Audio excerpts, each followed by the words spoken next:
Mantan napi.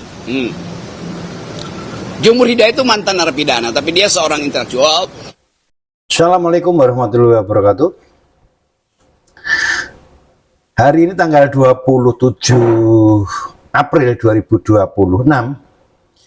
ada reshuffle kabinet.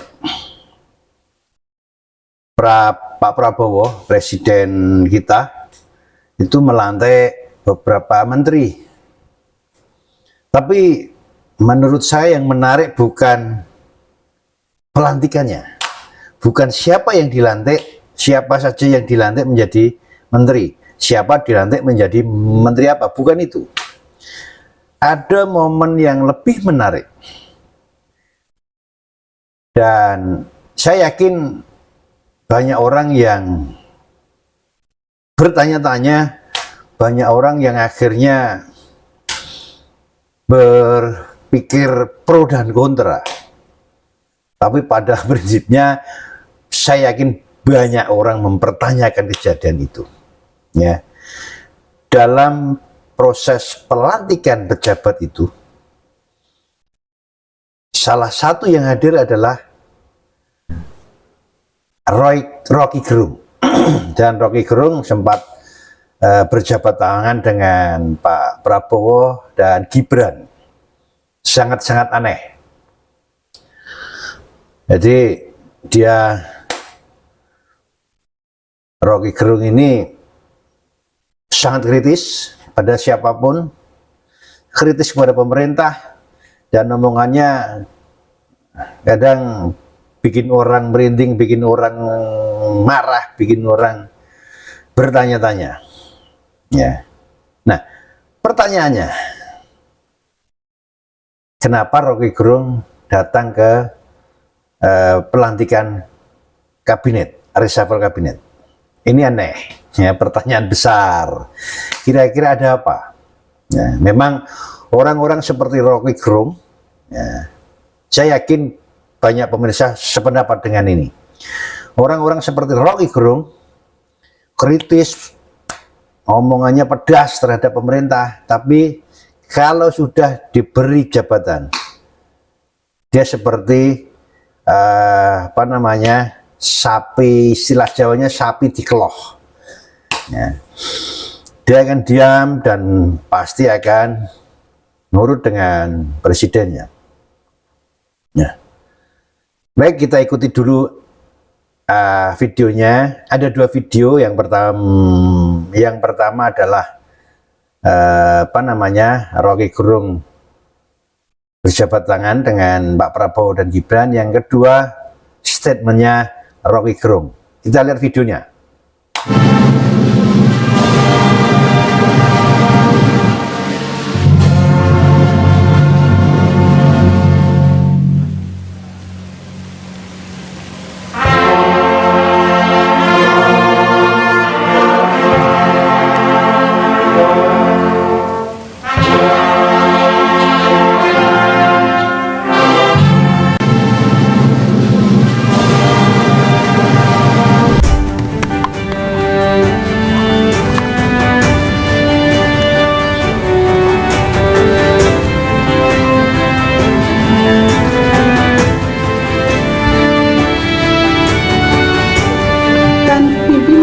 Utama di lingkungan Badan Karantina Indonesia.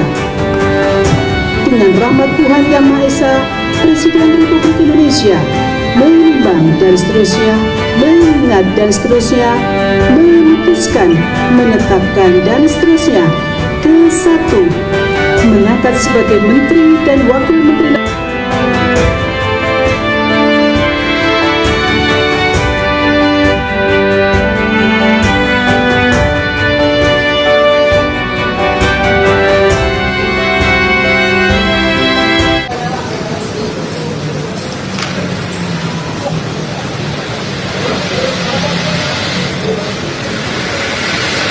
Ada pertanyaan? Nggak ada? Oke, balik gue ya. Ya Pak, soal apa?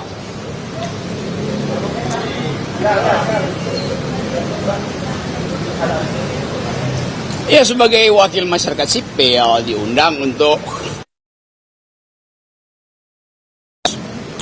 menjadi penanda bahwa kabinet itu juga jadi efektif kalau ada tokoh-tokoh mantan napi. Jumhur Hidayat itu mantan narapidana, tapi dia seorang intelektual. Dia belajar tentang perburuhan, ekonomi, lingkungan dari ITB. Jadi karena dia saya kenal, maka saya dampingi itu. Itu alasan saya ada di sini. Terus, apa lagi? Dah. Ya saya ngomong dengan Seskap yang ngomong tentang ethics of care dan ethics of right. Ethics of care artinya cara secara psikologis memperlihatkan kepemimpinan melalui bahasa tubuh. Bukan melalui tubuh ya, melalui bahasa tubuh itu. Nah, bahasa tubuh kita ada dua tuh, bahasa tubuh yang terucap dan bahasa tubuh yang tersembunyi. Nah, saya bilang Pak Teddy ini mampu untuk memilah kapan bahasa tubuh yang terucap itu dipamerkan, kapan bahasa tubuh yang sifatnya psikologis itu disimpan untuk hal-hal yang momentum. Itu. Udah. Ya, pokoknya ada. Sama Pak Prabowo ya saya salaman tadi. Dan Pak Prabowo kan teman saya diskusi dulu. Dan beliau, oh Pak Rocky, terima kasih hadir. Dan ternyata Pak Rocky masih disiden gitu. Tapi Anda lihat wajahnya, wajah bercanda. Memang saya disiden. Disiden tahu artinya kan? Google kalau nggak tahu lo wartawan ya. Oke, udah, cukup ya. Apa ya? Gini ini. Kementerian Lingkungan, yang lain sudah nggak tarik. Kementerian Lingkungan itu dia jadi kementerian global, bukan sekedar kementerian di Indonesia. Karena isu lingkungan itu isu global. Anda pergi kemana-mana, Anda bertemu dengan muda, mereka akan tanya, do you speak environmental ethics? Jadi itu intinya. Dan di Indonesia ada 70 juta Gen Z yang menunggu sikap pemerintah terhadap lingkungan tuh. 2029, 70 juta ini adalah tempat bertanding suara. Nah, kalau politisi tidak do not speak environmental ethics, anak-anak muda yang 70 juta ini akan menganggap berarti kalian tidak memahami kegelisahan kami. Berarti kalian tidak mau membayar utang yang kalian ambil dari kami, generasi yang akhirnya harus hidup dengan bau busuk, dengan sampah, dengan ketidakpastian kan itu. Jadi saya anggap bahwa Pak Jumhur itu mewakili kepentingan minimal 70 juta langsung anak muda. Apalagi kalau itu dihubungkan dengan keinginan untuk menjadikan environment itu sebagai sumbangan kita pada planet dunia global kan itu intinya. Jadi itu sekaligus kementerian itu kementerian yang sangat rawan untuk jadi lahan pertengkaran oligarki, politisi. Jadi saya jaminkan bahwa saya akan mensupervisi wilayah itu dari masyarakat sipil. Itu saya bukan bagian dari kabinet, tapi saya mau jaminkan bahwa masyarakat sipil akan bersama dengan Pak Jumhur. Karena Jumhur aktivis, mengerti tentang kesulitan ekonomi, dia pimpinan buruh. Jadi sekali lagi Pak Jumhur itu mengerti politik. Nah kalian, saya minta supaya seringlah datang ke kantor Pak Jumhur bertengkar dengan dia soal lingkungan. Karena itu soal kita semua tuh. Oke? Oke ya. Salam akal sehat. Gue naik gunung dulu ya. Sip. Nanti Pak Jumhur terangkan di sini. Ya, kita semuanya sudah melihat bahwa kelihatan sekali waktu berjabat tangan dengan Pak Prabowo dan Gibran, Rocky wajahnya akrab banget dengan Pak Prabowo dan Gibran. Tidak seperti di saat dia menentang, dia mengkritisi. Nah, dan video yang kedua, statementnya Rocky Gerung tidak ada kalimat yang seperti biasanya, dungu, tolol dan sebagainya, nggak ada kalimat itu. Ya, ada apa gerangan? Ya, di situ dijelaskan bahwa kalau saya bisa menilai, boleh menilai garis besarnya statementnya Rocky Gerung tadi. Rocky Gerung di belakangnya salah satu menteri yang hari ini tadi dilantik oleh Pak Prabowo, Muhammad Jumhur Hidayat. dilantik menjadi Menteri Lingkungan Hidup. Awalnya dia mengatakan, ini sangat lucu. Tidak biasanya Rocky Gerung sependapat dengan ini. Dia mengatakan Jumhur Hidayat ini mantan napi, tapi dia punya kredibilitas, dia punya kemampuan di lingkungan hidup dan sebagainya. Ya, itu. Dan sempat ada pertanyaan, sempat ditanya, kira-kira pertanyaannya wartawan gini, di saat salaman dengan jabat tangan dengan Pak Prabowo, apa yang disampaikan Pak Prabowo? Ya. Jadi sempat mengelak, ya itulah gayanya Rocky Gerung.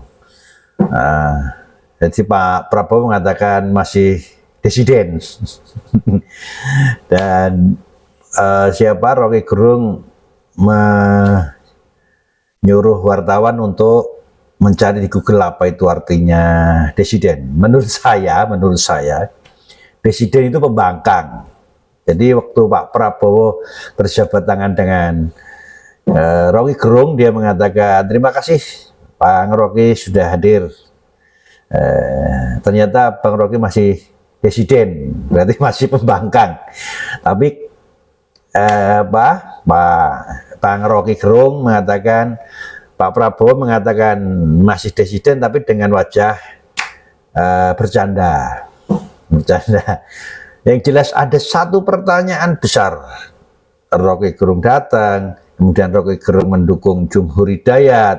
Dia akan ada di belakang Jumhur Hidayat sebagai masyarakat, tapi mendukung. Nah, ini jangan-jangan reshuffle kabinet berikutnya si Rocky Gerung masuk kabinet. Ya. Kita lihat aja. Ya, kita lihat kapan Rocky Gerung masuk kabinet dan seperti apa kiprahnya Rocky Gerung jika jadi kabinet, baik kiprahnya maupun mulutnya, omongannya. Berubah nggak? Saya yakin nanti akan berubah. Ikuti terus video Quest Wise. Wassalam.